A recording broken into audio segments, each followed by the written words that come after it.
말씀을 시작하도록 하겠습니다. 여러분 성경책이 있다면 요한일서, 오늘 이제 요한일서, 2서, 3서, 오늘 3서의 말씀을 이제 마무리하게 될 것입니다. 그래서 한번 성경책을 보고 아마 오늘도 이 말씀을 전하고 나면 다시 한번 요한일서와 2서, 3서를 우리가 다루려면 최소한 10년이 걸릴지 20년이 걸릴지 저는 모르겠습니다. 그래서 오늘 우리가 이 말씀을 전체적으로 살펴보고 이 말씀을 마무리하는 그런 시간을 갖고요. 여러분들이 개인적으로 배우고 싶고 또 보고 싶은 것이 있다면 여러분들에게 이제 책이 있으니까 그 책을 가지고 스스로 충분히 공부할 수 있지 않을까 그런 생각이 들어지는 것입니다.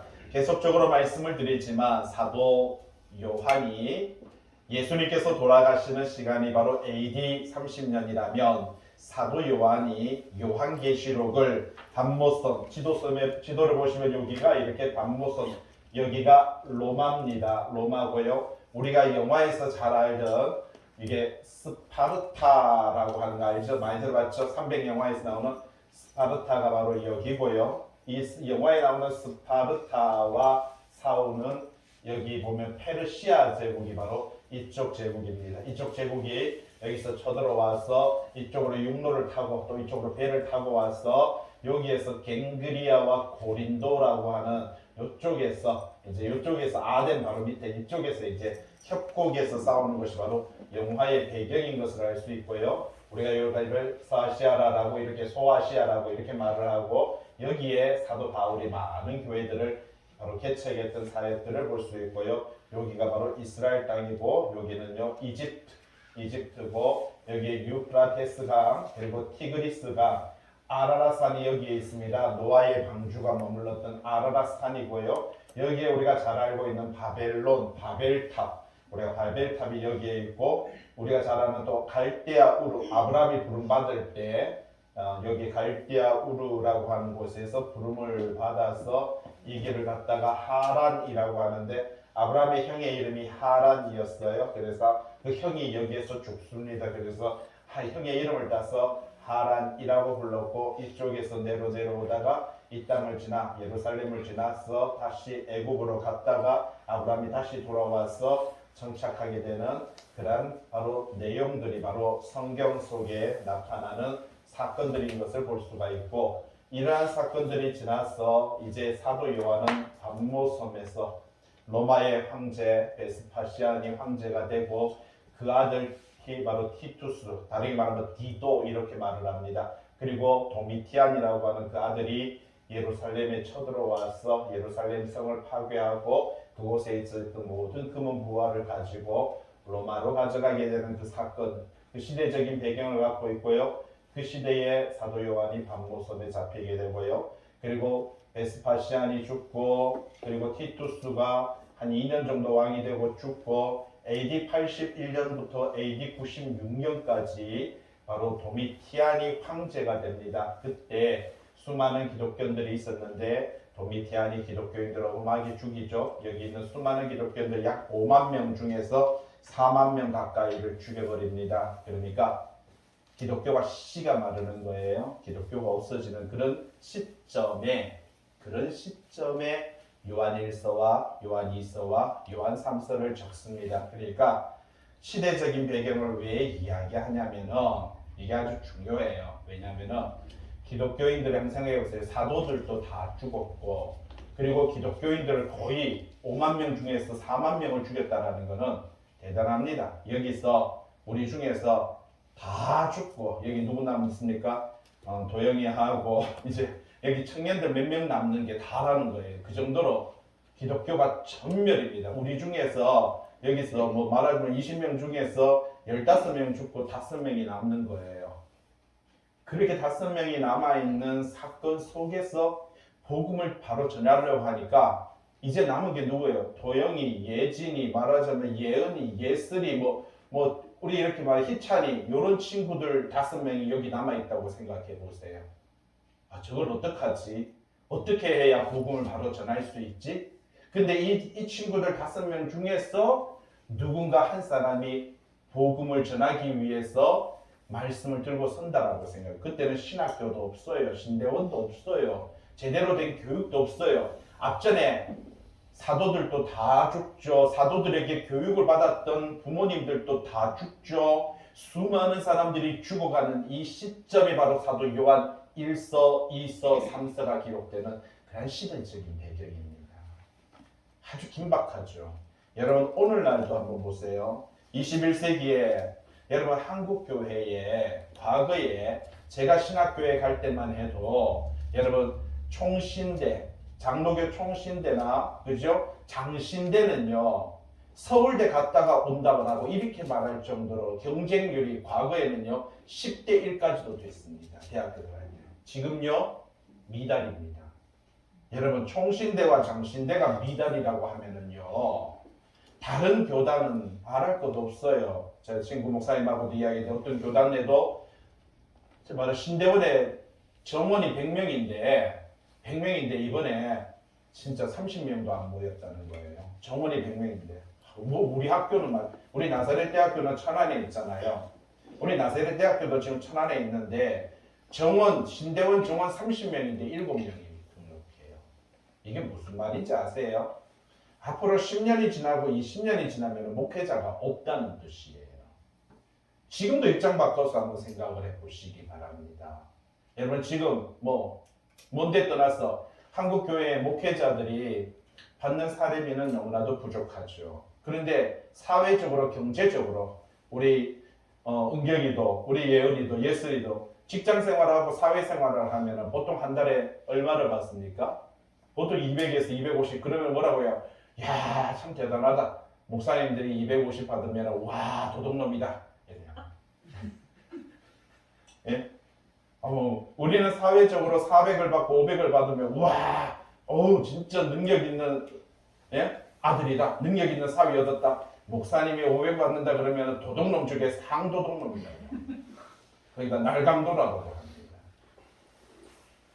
이게 현실이에요. 이만큼 우리는요 목회자에 대한 신뢰가, 목회자에 대한 반갑이, 목회자에 대한 마음이 우리는 그렇게 무너져 있는 것을 볼 수가 있습니다.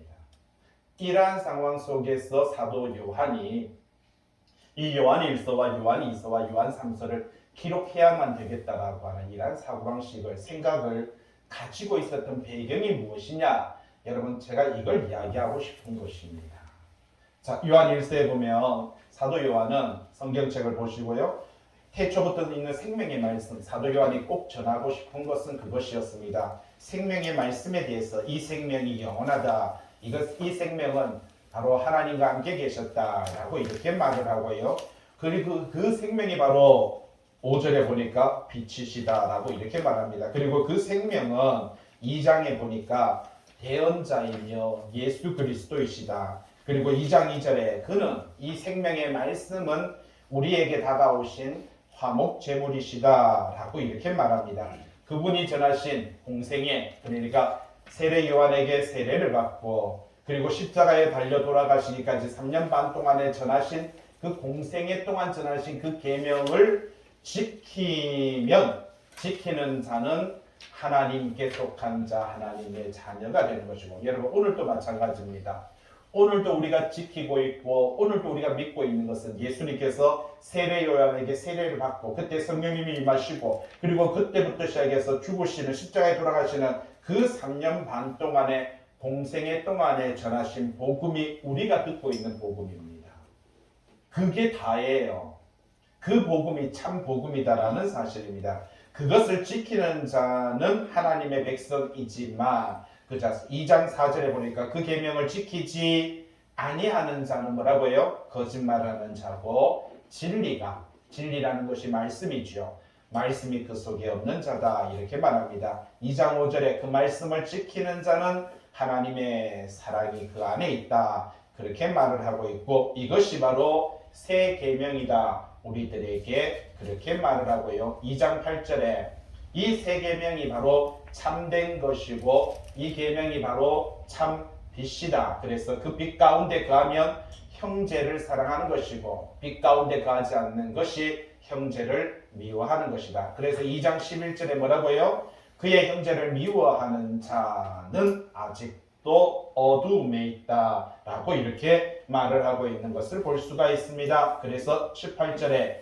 아이들아 이렇게 말을 하죠. 자, 좀 전에 이제 이해가 되죠? 여기서 아이들아 사도 요한은 나이가 98세, 95, 6세 정도 됐습니다. 그런데 이제 아까 좀 전에 말했듯이 도영이나 예슬이나 예은이나 말하자면 희찬이나 이런 젊은이 친구들밖에 겨우 남지 않았어요. 그러니까 어떻게 보면은 나이가 90 넘으신 분과 아주 젊은 친구들만 남았던 거예요. 그래서 그 친구들에게 뭐라고요? 아이들아 이렇게 말합니다. 왜? 희찬이가 와서 저기요 목사님 종말이 언젠데요? 말세가 언젠데요? 그렇게 묻거든요. 그러니까 이렇게 말합니다. 지금이 마지막이다. 지금이 종말이야. 이렇게 가르쳐 주는 것이 2장 18절 말. 근데 적그리스도가 나온다 했잖아요. 마지막이라면 적그리스도 그렇지. 적그리스도가 많은 적그리스도가 이미 나왔어. 그래요? 적그리스도는 누군데요? 그러니까 2장 22절에 보세요. 2장 22절에 거짓말하는 자. 그러니까 예수께서 그리스도이심을 부인하고 아버지와 아들을 부인하는 사람. 그러니까 아버지와 아들, 하나님 아버지와 예수 그리스도를 부인하는 그 사람이 누구다고요? 적그리스도다. 이 사람들이 26절에 미혹하는 자들이며 3장 6절에 보면 이 사람들은요 범죄하는 자들이고 3장 8절에 보면 이 사람들은 마귀의 일을 하는 사람들이다. 그래서 마귀의 일을 하는 사람들이니까 3장 10절에 뭐라고 말합니까? 이 사람들이 마귀의 자녀들이다. 이 사람들은요 3장 10절에서 하나님께 속하지 않았다. 그리고 이 사람들이 행하는 모습을 보니까 가인 같다. 12절에요. 14절에 이 사람은요 사랑하지 않고 미워하는 자이며 살인하는 자다라고 그렇게 말합니다. 그리고 4장 1절에 이 사람들이 바로 거짓 선지자이며 이 사람들은 하나님께 속한 것이 아니고 이 사람들의 영혼 자세히 보면 교회 안에서 이 사람들이 교회 안에서 말씀을 전해요. 교회를 사랑한다 하고요. 교회를 섬기는 사람들이거든요. 이 사람들의 영은 적그리스도의 영이다. 이 사람들의 4장 5절에 보세요. 그들은 세상에 속한 사람이고 세상에 속한 말을 하며 미혹의 영이고 4장 8절에 이 사람들은 형제를 사랑하지 않는 사람이다. 이렇게 말을 해주고 있습니다. 그러면서 요한 2서에서 또다시 한 번 더 이야기하죠. 요한 2서 7절에 보니까 이 사람들이 바로 미혹하는 자인 것이고 그리고요 요한 2서 7절에 예수 그리스도께서 육체로 오신 것을 부인하는 이 사람이 미혹하는 자이며 이 사람들이 바로 적그리스도다라고 그렇게 말하면서 너희는 2장 요한 2서 5절에 보니까 서로 사랑하라 그렇게 말을 하고 있는 것을 볼 수가 있는 것입니다. 이렇게 이야기한 다음에 이제 요한 3서로 넘어가고 있는 것을 볼 수가 있죠. 요한 3서에는 두 사람의 인물이 나타납니다. 이 바로 요한 3서 1절에 보니까 사랑하는 가이오라고 하는 사람과 여러분 3서 9절에 보니까 디오드레베라고 하는 두 사람이 가이오와 디오드레베가 나타나는데 자 가이오는 사랑하는 가이오 디오드레베는 어떤 사람입니까? 적그리스도 같은 자, 거짓 선지자 같은 자. 이제 두 사람을 구분해서 자, 요한 1서와 요한 2서를 통해서 사랑하는 자와 사랑하지 않는 자, 진리 안에 써 있는 자와 진리 안에 쓰지 않는 자, 하나님의 자녀와 사탄의 자녀에 대한 이야기를 하더니 가이오는 사랑하는 자, 진리 안에 거하는 자, 하나님의 자녀. 디오드레베는 뭐라고요? 바로 사랑하지 못하는 자, 거짓말하는 자, 미혹시키는 자, 사탄의 자녀 이렇게 이야기하면서 오늘 저와 여러분들은 어떤 삶을 살아가야 될 것인가 이러한 이야기들을 3서를 통해서 말을 해주고 있는 것을 볼 수가 있다는 것입니다. 도대체 가이오는 어떻게 행동했기 때문에 이렇게 하나님 바로 사도 요한으로부터 인정받는 삶을 살았고 디오드레베라는 사람은 왜 이렇게 어떻게 보면 사도 요한에게 악평을 받는 이런 사람이 되었는가 우리는 한번 생각을 해볼 필요가 있죠. 60페이지 한번 보시기 바랍니다. 여러분이 가지고 있는 책 60페이지입니다. 60페이지에 자 60페이지 맨 위에 보니까 사도 요한이 바로 이 가이오에게 편지를 쓰고 있는 것이 바로 요한 3서인 것을 볼 수가 있는데 이 요한은 두 번째 줄에 있습니다. 맨 오른쪽에 예수 그리스도의 복음을 전파하고 여행하는 순회 전도자. 잘 보세요. 좀 전에 말씀드렸듯이 기독교인들이 자그마치 이렇게 서아시아에 수많은 교회들이 있었지만 교회마다 수많은 기독교인들이 그러니까 부모 세대 사도들 바로 사도들의 제자들은요 거의 다 도미티안 때 죽습니다. 여러분 다 죽어버리니까 이제 말씀을 전하는 사람이 없어요. 말하자면 고린도 교회, 빌립보 교회, 데살로니가 교회, 에베소, 소마나, 보가모, 두아디라, 빌라델비라, 라우디게아 이런 교회들이 안디옥 교회 이런 교회는 있는데 뭐가 없어요? 목회자가 없는 거예요. 여러분 한국 교회도 지금은 뭐 목회자가 좀 많이 넘쳐나는 것 같지만 초기 제가 어릴 때 시골에 저희 시골 교회가 110년이 넘었거든요. 근데 초창기에 저희 아버지하고 어머님이 신앙생활할 때는 그때는 목사님이 없었어요. 전도사님이 와서 시골까지 대구에서 그때는 버스 타고 거기까지 오려면 하루에 뭐 한 7, 8시간씩 왔어. 또 중간에 비 오는 날은 차가 끊겨서 못 가고요. 그래서 못 오고 누나도 못 오고 비와도 못 오고 뭐 이런 식의 절이 있었습니다. 그러다 보니까 그때는 성도들이 신앙생활을 하고 싶어도 믿음 생활을 하고 싶어도 말씀을 전하는 사람들이 별로 없었어요. 저희 아버지가 집사님이었는데 저희 아버지가 얼마나 성경 공부를 좋아하셨는지 주석을 그 당시에 그 시골에서 주석을 4질이나 사서 그걸로 공부를 하다가 전도사님이 못 오면 이제 아버지가 나가서 설교하고 예? 그렇게 하셨다라고 하는 이야기를 저도 들었습니다. 전설 같은 이야기죠. 그때도 그렇게 목회자들이 없었습니다. 그래서 어떤 교회들은요 목회자들이 11시 예배를 드리고 또 2시에 예배 드리고요. 이렇게 하면서 돌아다니면서 예배를 드릴 때가 있었습니다. 그 이야기를 전해주고 있어요. 좀 전에 말했듯이 사도들도 다 죽었고 사도들의 제자들 바로 수제자들도 다 죽어버렸고 부모 세대도 다 죽어버렸고 이제 꼴랑 남은 게 우리 도영이하고 희찬이하고 예진이, 예은이, 예슬이 뭐 이렇게 몇 명이 남아있다 보니까 아니 말씀을 듣고 싶은데 전할 사람이 없는 거예요. 그래서 제가 이제 은경이한테 말씀을 가르쳤더니 은경이가 도영이 집에 가서 말씀을 전하고 예진이 집에 가서 말씀을 전하고 예슬이 집에 가서 말씀을 전하는 거예요. 그래서 그 당시에는 목회자가 없으니까 한 명의 사람이 고린도에 갔다가 빌립보에 갔다가 데살로니가 갔다가 에베소 갔다가 이렇게 이게 순회 전도자. 이해됩니까? 이런 사람을 잘 도와주고 접대하고 영접했던 사람이 누구냐? 가이오. 그렇죠. 그런데 디오드레베는 어떤 사람입니까? 자, 4번 보세요. 60페이지 도표의 4번에 본서에서 일한 사람은 대표적인 디오드레베. 자, 두 번째 칸에 있죠. 4번 기록 목적에 보면 디오드레베의 악행에 대해서 이야기해요. 그는 오른쪽에 보세요. 전도자를 영접하자. 아까 그렇게 은경이가 왔더니 왜 왔어요? 뭐 때문에 와? 아니 감시하러 왔어? 왜 왔어? 이러면서요. 이렇게 말하자면 바다 전도자를 영접하지 않을 뿐만 아니라 전도자를 대접하려는 자까지. 그러니까 교회에서 말하자면 예진이가 아이고 어서오세요 그러니까 예진이를 교회에서 쫓아냈거든요. 이해됩니까?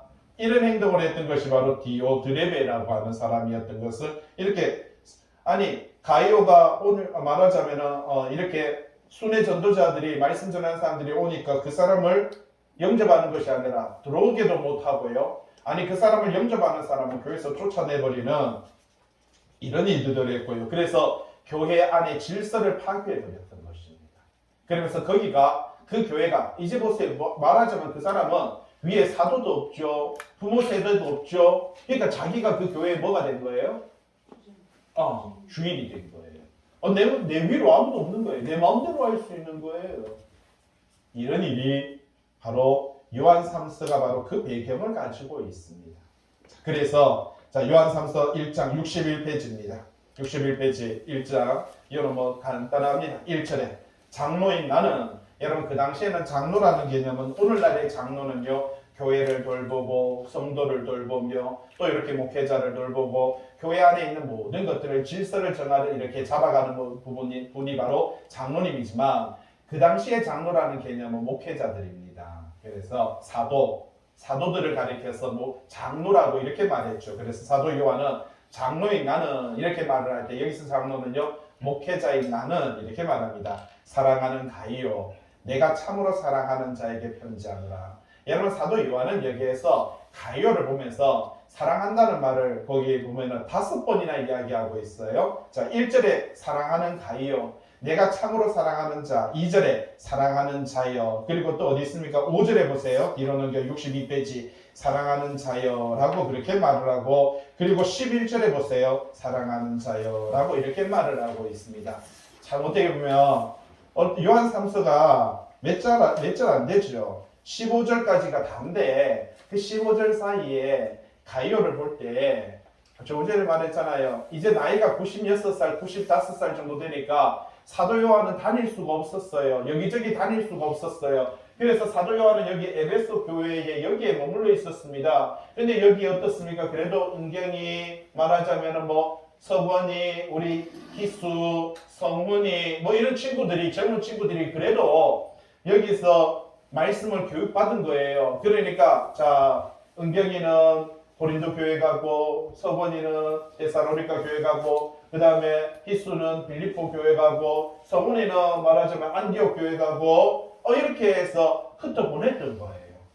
그게 그 시대적인 배경을 가지고 있습니다. 그런데 그렇게 여기에서부터 시작해서 에베소에서 말하자면은 이렇게 친구들을 보냈더니 거기 갔다 왔어요. 한 친구는 고린도에 갔다 오고, 한 친구는 데살로니가에 갔다 오고, 한 친구는 빌립보에 갔다 오고, 한 친구는 안디옥에 갔다 왔더니 갔다 왔어 하는 소리가, 저기 선생님 왜? 아이고, 제가 거기 가봤더니 한결이라고 하는 친구가 있는데요. 그 친구가 상주에서 아주 자리를 잘 잡고 있어. 그래. 그런데 아이고, 보통 신앙과 믿음이 좋은 거 아니야? 그랬어? 얼마나 저희들이 갔더니 저희들을 참 영접해주고요. 저희들에게 부족함이 없도록 저희들을 챙겨주고 너무너무 고마웠어요. 아이고, 그래. 그런 친구가 있어서 너무너무 고맙구나. 아이고, 잠깐 편지 적어야 되겠다. 고맙다고. 한결아, 내가 참으로 사랑하는 한결아. 이게 오늘 본문 말씀입니다. 예? 그래서 장로인 나는 사랑하는 가이요, 사랑하는 한결이, 내가 참으로 사랑하는 한결이에게 내가 편지한다. 무슨 말이에요? 참 고마워. 이렇게 말을 하고 있는 거예요. 그 이야기가 바로 시작되는 겁니다. 2절에 이게 우리 조용기 목사님이 하도 설교 많이 해가지고 이거 우리 딸 외우는 거. 2절 한번 읽어볼까요? 시작. 사랑하는 자여, 내 영혼이 잘된 같이 내가 범사에 잘되고 강건하기를 내가 간구하노라. 이게 뭐 삼박자 축복 뭐 이런 거 해가지고 우리 엄청 들었잖아요. 근데 여기서 보세요. 이 삼박자 축복은 어떤 사람이 받는 거예요? 가이오. 그렇죠. 가이오 같은 사람입니다. 정말 복음이 사라질 것만 같고 신앙과 믿음이 변질되고 더 이상 신앙이 생존하지 않은, 여러분 신앙과 믿음이 까딱까딱거리면서 죽어가는 그러한 시점에 하나님의 말씀 앞에 온전히 선자, 그 믿음과 말씀 앞에 온전히 선자, 여러분 뭐 말하자면 그 거대한 교회 안에 수십만 명이 모여서 주여 하면서 부르시는 그 시점에서 사랑하는 자요, 내 영혼이 잘돼가지고 이렇게 하는 게 아니고요. 예? 암송하듯이 하는 게 아니고, 여러분 이건 지금 어떻게 보면은요, 사도 요한이 지금 요한 3서 2절에 하는 이 이야기는요, 정말 가슴으로 하는 이야기입니다. 예? 정말 씨가 말라가고 있고 기독교가 정말 전멸해가고 있는 그곳에서 겨우 몇 명의 친구들이 있는데 그들에게 다가가서 복음을 전하려고 하는 이 여러분 순회자들도 상당히 목숨이 위험한 거예요. 좀 전에 말했잖아요. 사도들도 다 죽었죠. 부모 세대 다 죽었죠. 복음 전하는 자들, 여러분 교회 만약에 공산화가 딱 된다면 교회에 와서 가장 먼저 죽이는 게 누굴 것 같습니까? 그렇죠. 첫째는 목사님을 먼저 죽이고, 그 다음에요, 당연히 장로님 죽이고, 그 다음에 세 번째는요, 집사님들 다 죽이죠. 그리고 살려놓는 게 이제 말하자면 우리 한결이, 도영이 예, 이 젊은 친구들 몇 명 살려놓는 거예요. 이해됩니까? 6.25 전쟁 때 벌어졌던 사건들이 그 사건들이었잖아요.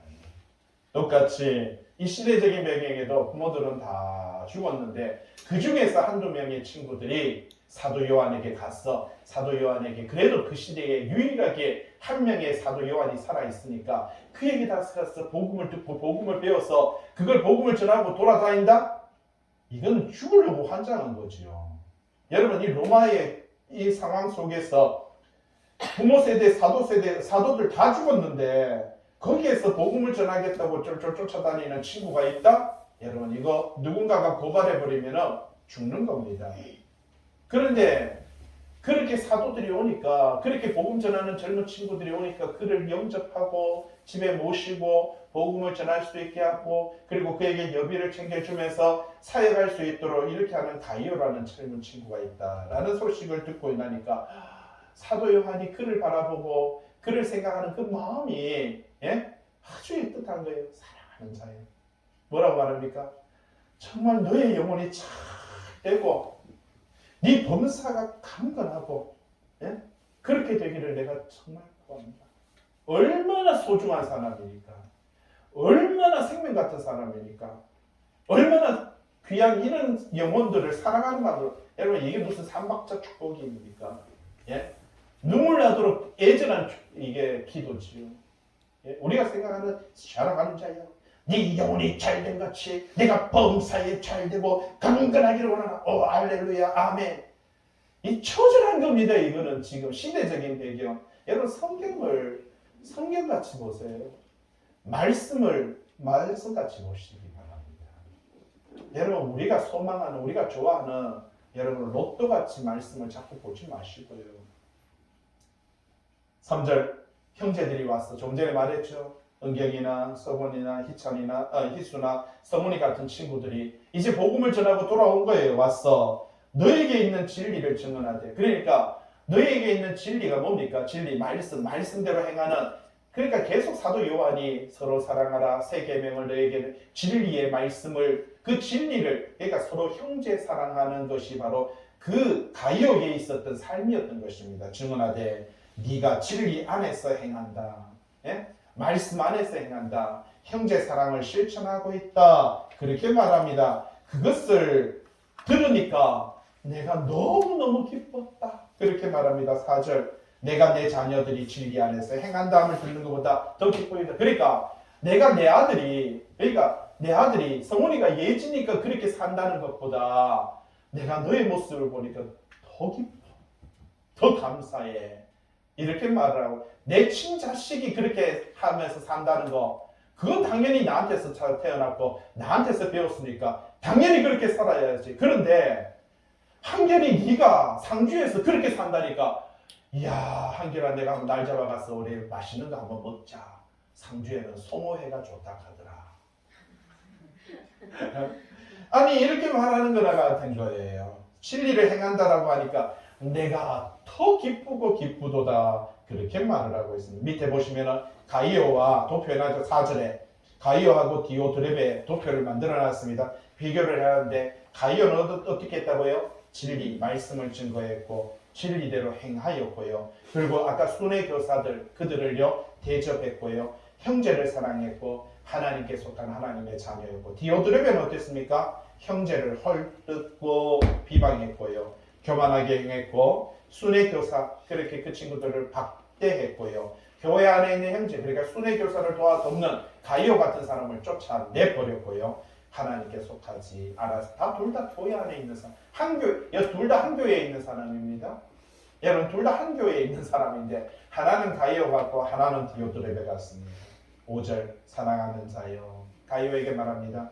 네가 무엇이든지 형제 곧 나그네 된 자들에게 행하는 것은 뭐라고요? 참으로 신실한 일이다. 그래, 네가 했던 그 가이오, 너는 진짜 그렇게 복음 전하는 그들에게 한 것이 참으로 신실하다. 그렇게 말을 하고 있습니다. 신실하다. 여러분 믿음직스럽다. 신실함이라는 것이 바로 그런 것입니다. 6절 그들이 교회 앞에서 너의 사랑을 증언하였느냐. 그러니까 제가 가보니까요, 빌립보에 가보니까 이 가이오라는 사람인데, 선생님 에베소에 와가지고 제가 거기 가이오라는 그 친구를 봤더니, 그러면서 에베소 교회 앞에 나와서 이야기하는 겁니다. 제가 상주에 가봤더니 한결이 보니까 진짜 신앙과 믿음이 더 좋아졌어요. 그래, 그 이야기를 모든 교인들 앞에서 하고 있다. 이걸 이야기하고 있는 거죠. 그들이 교회 앞에서 너의 사랑을 증언하였다. 그렇게 말합니다. 네가 하나님께 어떻게 했다고요? 합당하게 그들을 전송하면 좋으리로다. 그러니까 하나님께 합한 자, 하나님의 마음에 합하게 살았고요. 형제를 그렇게 도왔던 것을 볼 수가 있다는 사실입니다. 7절. 이는 그들이 주의 이름을 위하여 나가서 이방인에게 아무것도 받지 아니함이라. 여러분 잘 보세요. 좀 전에 말했죠. 그 시대적인 배경 자체가 사도들도 죽었죠. 부모 세대 다 죽었죠. 이제 복음을 전한다는 것은 젊은 친구들이 복음을 전한다는 것은 좀 전에 말했죠. 목숨을 내어놓고 하는 짓입니다. 그런데 가서 아이고 제가 복음 전했으니까 사례비 주세요. 입줄이 고발했으면 죽어봅니다. 이해됩니까? 그러니까 어디 가서 말하자면 여기서 이야기 이방인에게 아무것도 받지 아니함이라. 복음 전하고도 말씀 전하고도 아무런 사례도 받지 않고. 여러분 여기 지도에 보니까 에베소 빌립보이지요. 참고로 예루살렘에서 여기 요단강까지 가는데 보통 걸어서 일주일입니다. 그 당시에는 다 걸었으니까 요만큼이 일주일이에요. 그러면은 에베소에서 일주일, 2주, 3주, 4주, 5주, 6주, 7주, 8주. 그러니까 에베소서 빌립보까지만 가려고 해도 한 달에서 두 달씩 걸리는 거리입니다. 그냥 보통 거리가 아니에요.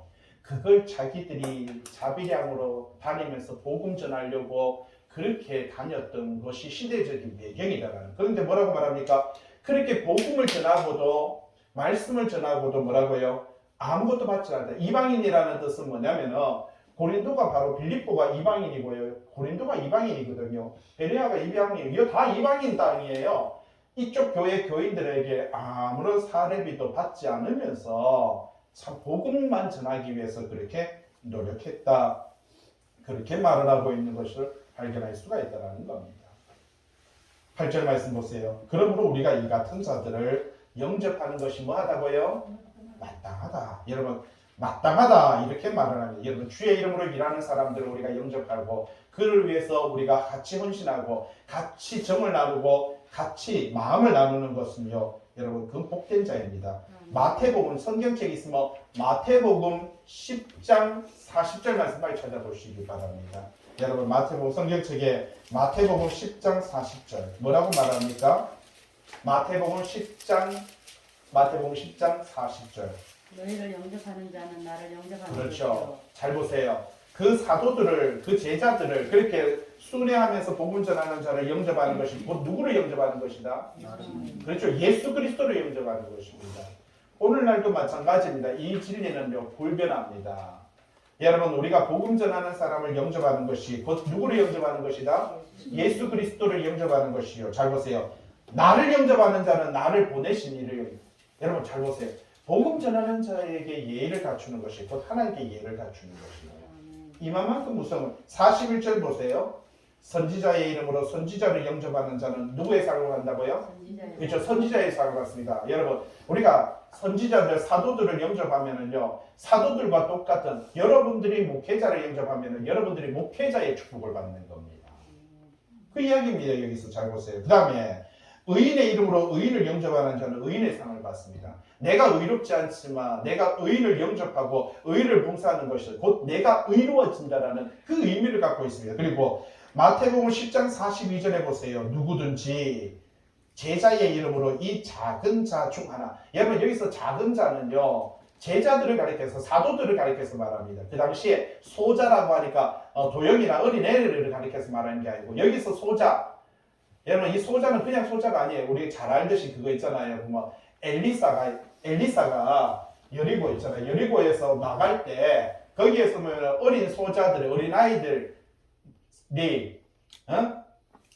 뭐라고 했어요? 대머리여 올라가라. 이 엘리사가 머리가 좀 삐끗해서 대머리여 올라가라 그랬더니 엘리사가 구하니까 곰 2마리가 나타나서 아이들 거기 성경에 아이들 42명을 그 자리에서 죽여버렸더라라고 하는데 거기가 아이들 그러니까 애들인 줄 아는데 애들이 아니고요.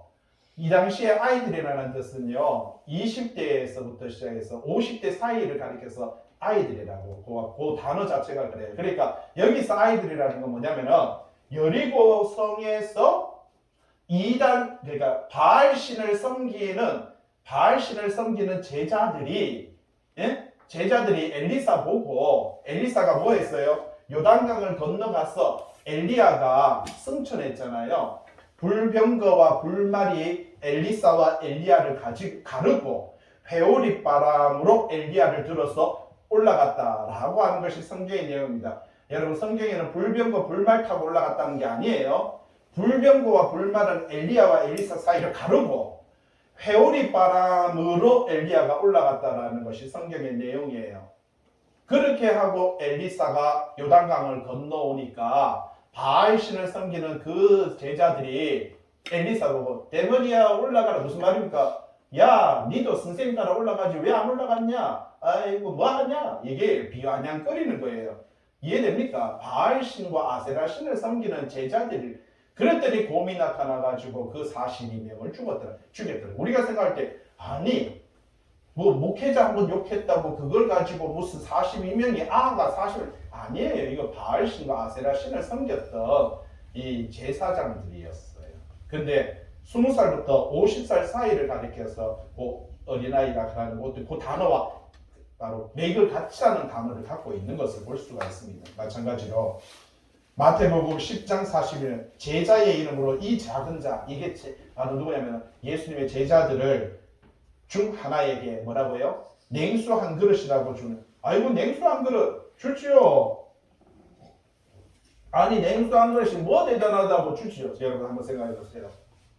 이 당시에 에베소에서 2달을 이 사막을 말하지만 산을 걸어서 빌립보까지 왔는데 이 사람에게 냉수 한 그릇은요 생명입니다.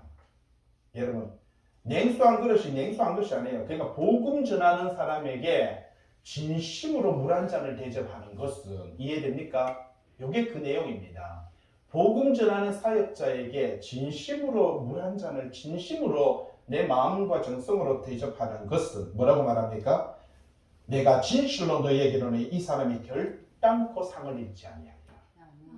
아니 그냥 길 가는 나한테 야야 온나 물 한 잔 먹어라. 아하 나는 말씀대로 살았어. 오늘 물 한 잔 줬어. 오예 하나님께서 내 상을 잃지 않으실 거야. 웃기는 소리입니다. 이게 성경을 지 맘대로 내가 복음인 거예요. 마태복음이 아니고 내가 복음을 푸는 게 그따위로 푸는 겁니다. 이 마태복음은 그렇게 안 해놨어요. 복음 전하는 자들을 위해서 그 사람들이 사막을 건너고 산을 넘고요. 그렇게 와서 커덕커덕거리면서 그 당시에는 오늘 같은 수도 시설이 없어요. 오늘 같은 물이 없어요. 여러분 그 사람에게 물 한 잔은요. 복음을 전하기 위한 죽기 바로 직전까지 가 있는 그 물 한 잔인 겁니다. 생명과도 같은 거예요. 그 한 잔의 물을 마시고 복음을 전할 수 있는 유일한 희망과 시간과 기회가 생기는 거예요. 그렇게 한 그 사람에게 뭐라고 말합니까? 내가 결단코 네 상을 잃지 아니하리라 이렇게 말하는 겁니다. 그러니까 복음 전하는 자의 그 사역에 동참하는 것에 대한 이야기지.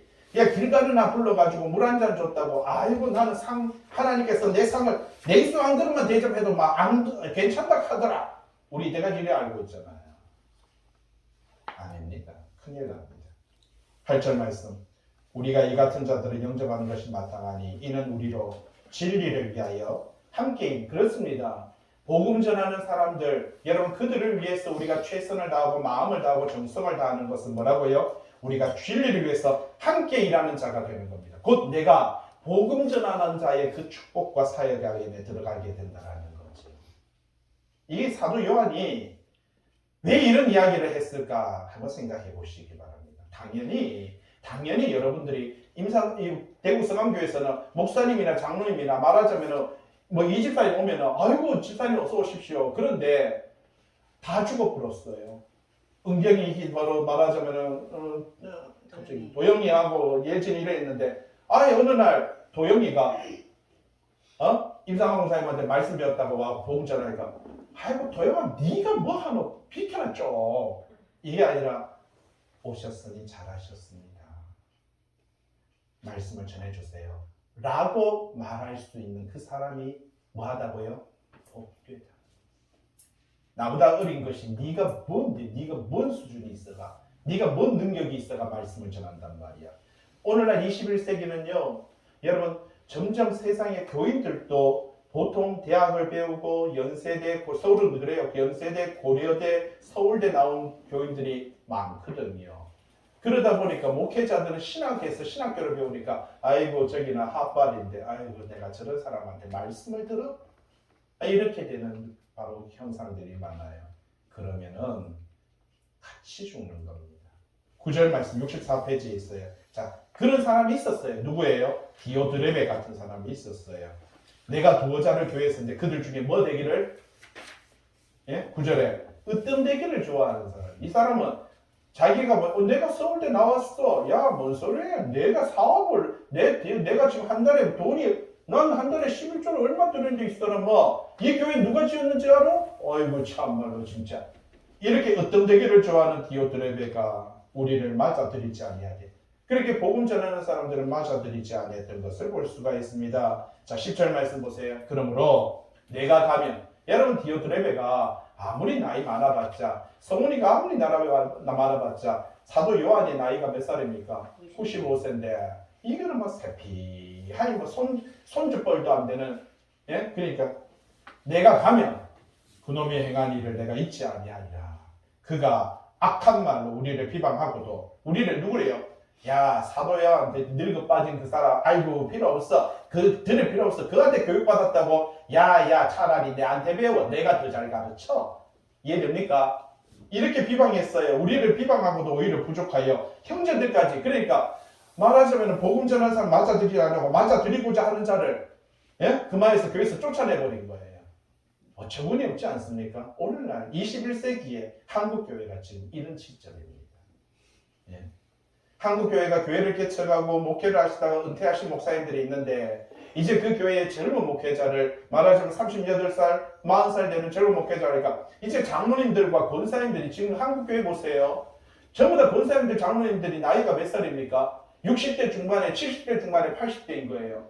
아이고 우리 막내 아들보다도 나이 적네. 가면은 요새 교회 목사님들 38살, 40살 가보잖아요. 그러면 권사님 아이고 우리 막내 아들보다 적네. 그 말은 뭐예요?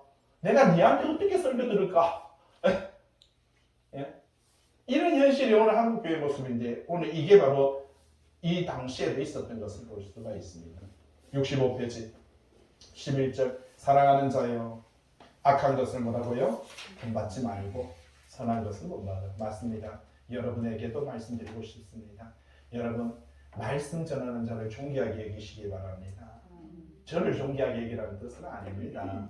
여러분이 삶을 살아가다가 언젠가 우리도 이렇게 모여서 신앙생활 못할 때가 있고요. 여러분들이 또 세월이 지나서 나이가 들고 아마 여기 부모 세대는 다 죽고 없을 때가 있을 것입니다. 그러나 어느 날 여러분들에게 말씀을 전하러 오는 그 젊은 친구가 있다면 그를 어떻게 해요? 소중하게 여기시고 여러분 그를 어떻게 보면 여기서 말합니다. 선한 것을 본받아라. 선을 행하는 자는 하나님께 속한 겁니다. 맞습니다. 이 복음 전하는 자에게 선을 행하는 사람은요 하나님께 속했지만 그러나 악을 행하는 자는 하나님을 배우지 못하였느니라. 무슨 말이에요? 불신자다라는 거예요. 여러분 하나님을 본 적이 없어요. 교회 안에 아니 장로님인데요. 아니 권사님인데요. 아니 안수 집사님인데요. 하나님을 본 적이 없는데도 그러한 직분을 받을 수가 있습니다. 무서운 일이지요. 12절 마지막으로 당부합니다. 데메드리오는 무사람에게도 진리에게도 증거 또 데메드리오라는 다른 한 사람이 나타납니다. 받았음에 우리도 증언하느니 너는 우리의 증언이 참된 자 가이오 나오고요. 디오드레베가 나오고요. 데메드리오라는 사람이 나오는데 이 사람도 아주 잘 좋은 일을 감당했던 것을 복음 안에서 볼 수가 있습니다. 그러면서 속히 내가 너희를 대면하여 비대면이 아니라 편지로 비대면 아니고 14절에 대면 예배를 드리기를 원하노라 이렇게 말을 하고 있습니다. 그러면서 이 시대에 다시 한번 너희를 문안하고 말씀 안에 5절에서는 하나님의 사람 되기를 원한다 그렇게 말하고 있는 것을 볼 수가 있는 것이죠. 기도합니다.